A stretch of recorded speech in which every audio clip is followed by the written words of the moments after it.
What can your brain just not comprehend?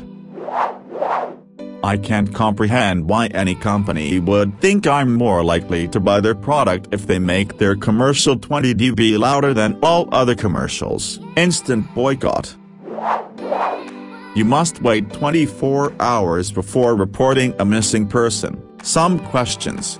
24 hours from when? The time you realize they were missing? The time you estimate they went missing? The time of the initial report to police? Who is the legal timekeeper? If this is a law, it must have a designated timekeeper for official records. City police, county sheriff? Do I hire a private attorney to file a timekeeping motion in court? The police are also under no obligation to do anything but carry out the will of the court. Popping your knuckles is actually harmless, and the study that claimed it caused arthritis was heavily flawed. Studies now show that it has nothing to do with causing arthritis. Edit, fix the typo. That if you get too close to a baby bird, the mother will smell human on the baby and abandon the nest. You probably should still avoid touching baby birds for other reasons like disease or risking injury to the animal though. Since I'm already on the topic of animal myths, another common myth is that daddy longleg is the most venomous spider in the world, but it can't bite you because its fangs are too tiny. This myth is wrong on both accounts. They do have venom, but it's essentially harmless to humans, and they can bite you. The pain just typically isn't as severe as something like a brown recluse. Edit, to clear up a lot of confusion, the term daddy longleg can mean something different in different parts of the world. There are three creatures that commonly go by the name: the crane fly, the harvestman, and the house spider. Lemmings aren't suicidal. They were filming a Disney nature documentary where the producers herded them off cliffs and the misconception stuck. It's been debunked, but you ask someone about lemmings and see what they say. Height dominance in parrots is not a thing. A bird will not want to show dominance over you just because their cage is eye level. Birds just like being high up. The reason you don't want a big bird on your shoulder is because you don't want that big beak near your eyes if it becomes startled. Not sure if it counts as a myth that's been debunked, but people who misunderstand average life expectancy. When you hear that the average life expectancy was 40 a couple hundred years ago, it's not that people would only live to 40, but that half the population was dying in infancy and the other half living to 80. Obviously I'm exaggerating these ratios to make a point. Edit, a word that handling a baby bird will make the mother reject it because it smells you on the baby. Most birds don't have a significant sense of smell, so put the naked baby back in the nest. Now, sometimes mother birds will push a sick or otherwise terminal chick out of the nest, so when people try to put it back she goes, "Hey, thought I got rid of you," and does it again. But that's not because of you. She just knows something you don't. So take that babe to a rehab rescue and hope for the best. But a lot of the time the little squishy beans just wiggle out of the nest, so feel free to put them back in. No harm done. Oh, also, carrots don't help your eyes. Night vision. That was made up by the Brits to mask the fact they had developed radar during the war. Bumblebees shouldn't be able to fly, except they obviously can. I think bumblebees perfectly exemplify the fundamental misunderstanding that lay people have of the scientific process and the difference between a law and a theory. A scientific law is a physical description of what we observe under specific circumstances. A theory, on the other hand, explains why we observe different phenomena when at least one variable isn't controlled for. So it isn't that bumblebees shouldn't be able to fly, it's that they fly as a result of a different set of variables within the mechanisms of flight. The War of the Worlds broadcast in 1938. We all know the story. Orson Welles broadcasted War of the Worlds over the Columbia Broadcasting System, CBS, but people only tuned in part way through. and heard the radio announcing that machines were landing in the country and were advancing and attacking. People panicked in the streets and thought aliens really were invading. There was hysteria on the streets, people were looting and traffic jams banked up as people tried to escape. But it turns out that isn't really true. It turns out barely anyone actually listened to the broadcast, and the few that were listening knew it was Orson Welles and knew it was just the broadcasting of War of the Worlds. If there was anyone that did tune in and mishear it and panicked, it was nowhere near the hundreds and thousands that have been reported in this myth. That the Coriolis effect has any relevant bearing on how water drains from a sink, a bathtub, or especially a toilet. I was actually taught this by a teacher. The design of toilets direct water in a specific way. The Coriolis effect would never change that, but even in more passive drainage systems, the internal flow of water and geometry of the basin will be much more significant than that of the Coriolis effect. This is true even if water sits still for long periods of time, under very specific scientific conditions, with a flat, perfectly circular pan and a centralized drainage hole. Many days after filling the water, the Coriolis effect can begin to govern the direction of the water as it's emptied. But this is not exactly practical. We do see the effect in weather patterns of course though, so that's something. Dr. The Simpsons episode in Australia lied to everyone. My mom thinks that because I shave my face I'll grow a beard. Shaving doesn't actually make the hair grow back thicker or darker, it ends up just the same. I'm a girl with blonde body hair. I use an eyebrow razor for the really short hair all over my face. I've been doing it for a while now, once every couple of weeks, and the one time I let it grow back it looked the same as before I ever touched it. Russians use pencils in space. I think originally it was a joke about how the USA spent so much money on developing a zero-G pen that could write upside down without leaking all over the place. But the USSR just sent their men up with pencils. Now I knew this was unlikely, as the shavings from a regular pencil would go everywhere. I remember emptying the classroom grinder as a messy chore, and I think every backpack I owned from first grade on had a fine dust of hand-flaked shavings at the bottom. But I also know from art supplies that there is a peel-away paper style of pencil or mechanical pencil, often with waxed lead, so I thought maybe that's what they used. Nope, I am turning 40 next month and someone finally told me I was wrong. Did you know that's a myth? Yeah. They also had to do zero-G pen research. I countered with the paper peel or mechanical pencil idea. It's not the wood shavings. That fine graphite dust would be hell on electronics as an electrical conductor, and there would be no way to control it.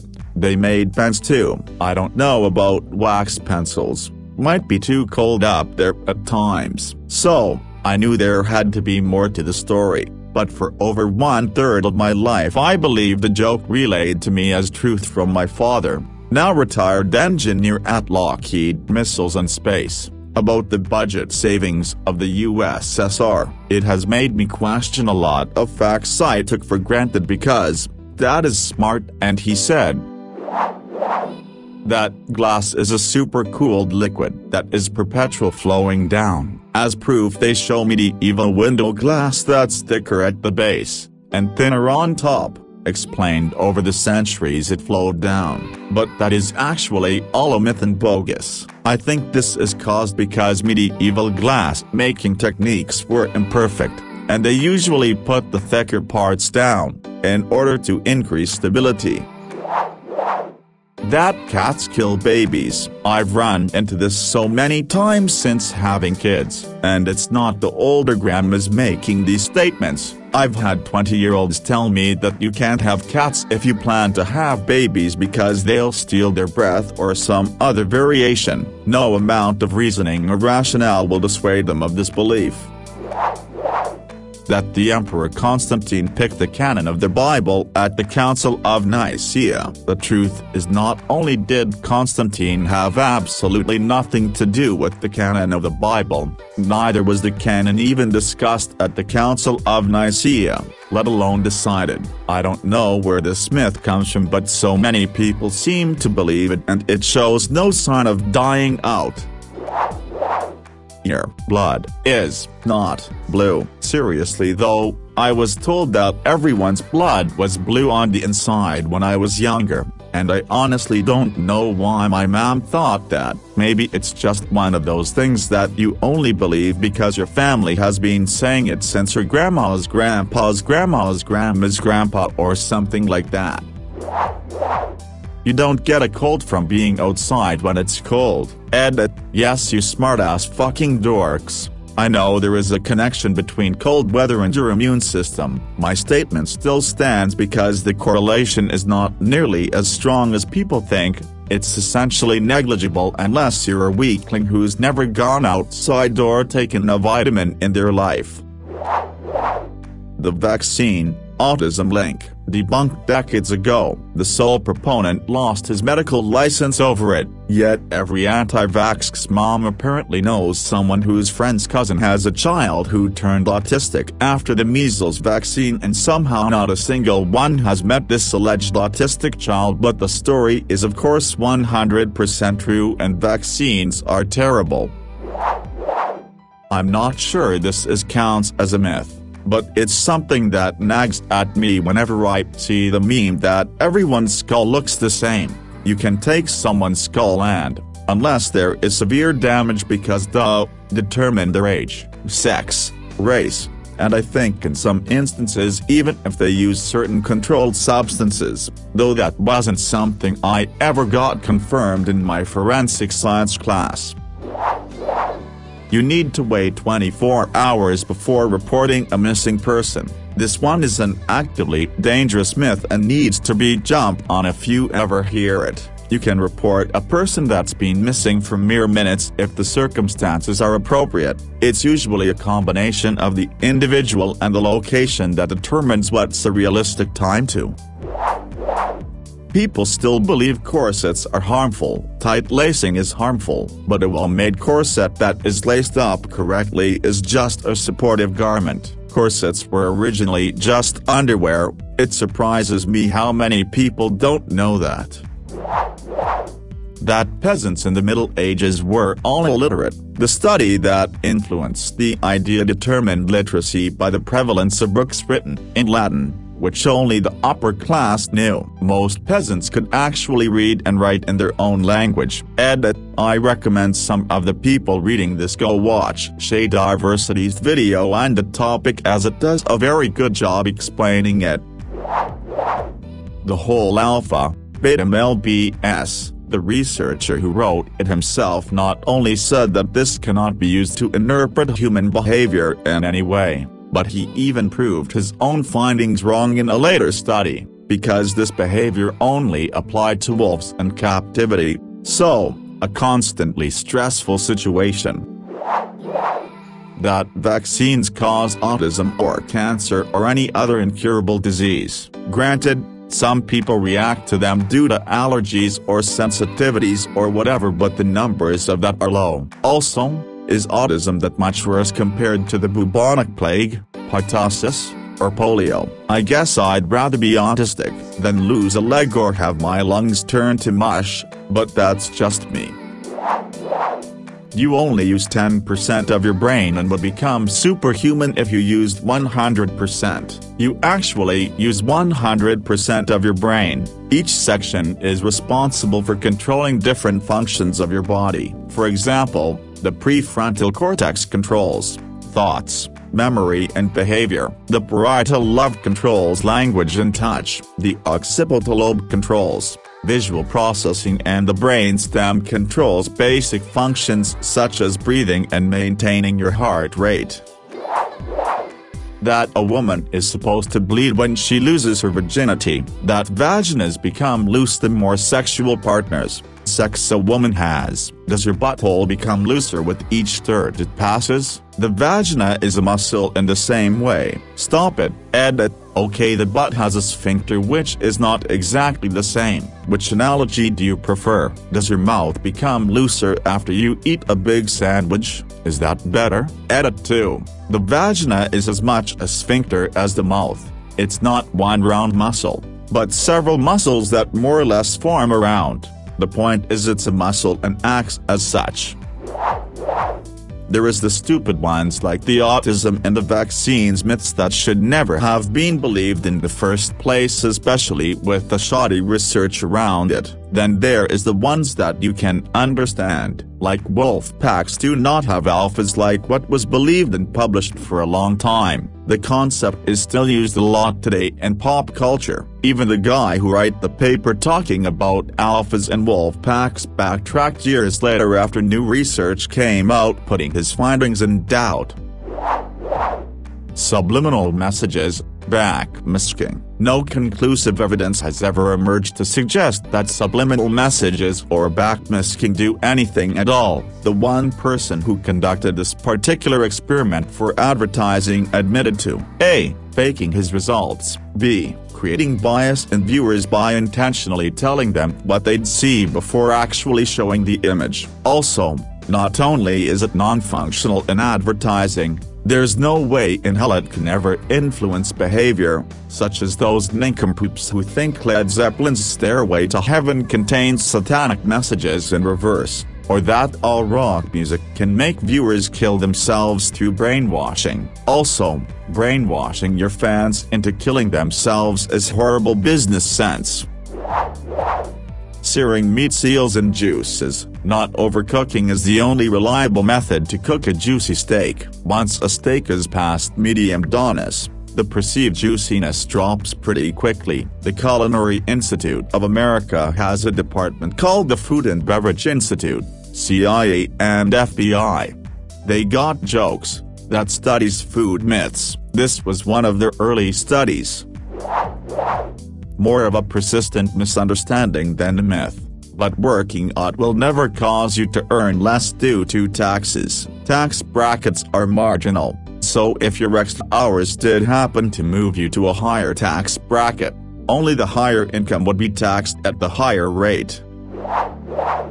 Not sure if this counts, but tomatoes aren't vegetables, they're fruit. In fairness, this is partly true. Tomatoes are fruit, but they're still vegetables. Vegetable is a culinary term, not a botanical one. Fruit is both. I just find it personally really irritating when you get actually by someone who doesn't know what they're talking about. You never hear anyone trying to say actually pineapples are berries, so why aren't they in my mixed berry smoothie? Because they recognize it sounds obnoxious, not smart. They know how niche this is, but political science is not a good pre-law course. Every year, at least where I live, there's an avalanche of Pol-Sci majors applying for, entering law school, many of whom chose that degree just because they were planning on going into law. I speak mainly for myself, but I thought political science was the most boring, miserable experience of my college life, and I'm glad I shifted out before I devoted too much time to it. Avoid it unless you really have a genuine interest. Passion for the field doesn't matter. Almost 0% of what you learned, both in skills and stock knowledge, could really give you an edge.